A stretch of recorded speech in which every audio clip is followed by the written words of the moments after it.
5 things I wish I knew in my 20s. Number 1, start investing early. Kahit maliit ang simula, basta consistent. Mag-grow din yan over time. Don't wait, mag-invest na. Number 2, prioritize personal growth. Learn new skills. Magbasa ng mga libro at i-develop ang sarili. Invest in yourself dahil yan ang pinakamagandang investment mo.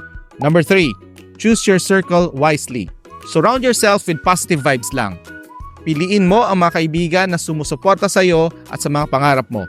Number 4, alagaan ang kalusugan mo. Exercise regularly, kumain ng nutritious food, at huwag kalimutan alagaan ang mental health mo. Number 5, enjoy the journey. Bawat moment, bawat experience, embrace mo. Yun ang magtuturo sa iyo ng maraming bagay. Oh, ikaw naman, anong lessons ang sana alam mo nung ikaw ay nasa 20s? Dahil ang sagot mo ay mahalaga, type sa comment section sa ibaba. At kita-kits sa susunod na video.